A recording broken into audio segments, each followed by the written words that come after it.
പാഠം 9. പരിസ്ഥിതിയെ നോക്കരുത്. എന്ത് മനോഹരമാണ് കേരളം, പ്രകൃതി ഭംഗി നിറഞ്ഞ സ്ഥലം. എന്നാൽ നമ്മുടെ ചുറ്റുമുള്ള കാഴ്ചകൾ ചിലത് വേദനിപ്പിക്കുന്നതാണ്.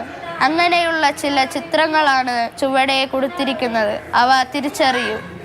മാലിന്യ പ്രശ്നത്തെ തിരിച്ചറിയാൻ 7ാം ക്ലാസ് വിദ്യാർത്ഥി അൻസിലന് അധിക ദൂരം പോകേണ്ട.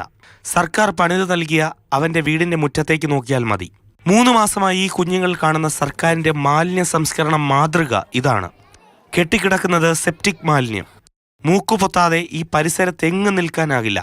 ഓഖിയിൽ വീട് നഷ്ടപ്പെട്ട കുളത്തൂർ പഞ്ചായത്തിലുള്ളവർക്കാണ് പൊഴിയൂരിൽ സർക്കാർ ഫ്ളാറ്റ് നിർമ്മിച്ചു നൽകിയത്. ഇവിടെ ഭയങ്കര അവസ്ഥയെന്ന് പറഞ്ഞാൽ അത്രയും ഗതികെട്ടാണ് ഇവിടെ ജീവിക്കുന്ന ആൾക്കാർ. രാത്രിയായാൽ ആഹാരം കഴിക്കാൻ പോലും നമുക്ക് ബുദ്ധിമുട്ടാണ്. ആഹാരം എടുത്ത് വായിൽ കൊണ്ടുപോകുമ്പോഴേ അതിൻ്റെ സ്മെല്ലും കൂടെ അകത്തോട്ട് പോവുകയാണ്. ശ്വാസം മുട്ടയാണ്. ഈ കടലിൽ നിന്ന് മാറിപ്പോകുന്നത് നല്ലൊരു ജീവിതം ഞങ്ങൾക്ക് കിട്ടും എന്നുള്ള പ്രതീക്ഷയിലാണ് ഞങ്ങൾ ഇങ്ങോട്ട് മാറിയത്. ഫിഷറീസ് വകുപ്പിന്റെ കീഴിൽ പുനർഗേഹം പദ്ധതി പ്രകാരമാണ് ഇവർക്കെല്ലാം ഫ്ളാറ്റ് ലഭിച്ചത്. ഒരു പ്രശ്നം വന്നപ്പോൾ നോക്കാൻ ഫിഷറീസ് വകുപ്പില്ല. കാരോട് പഞ്ചായത്തും കൈമലർത്തി.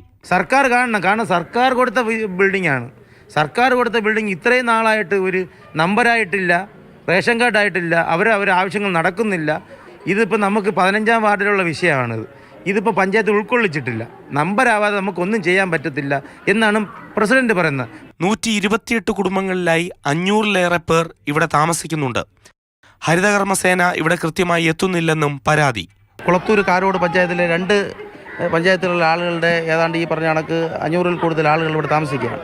നിലവിലെ സാഹചര്യം ഒരു സെക്കൻഡ് പോലും നമുക്ക് ഇവിടെ നിൽക്കാൻ പറ്റാത്ത, ഈ കാണുന്ന മാലിന്യങ്ങൾ കൊണ്ട് നമുക്ക് നമ്മൾ ഈ ചവിട്ടിയിരിക്കുന്ന ഭാഗത്ത് പോലും ഡ്രെയിനേജ് വേസ്റ്റ് പറഞ്ഞിരിക്കുകയാണ്.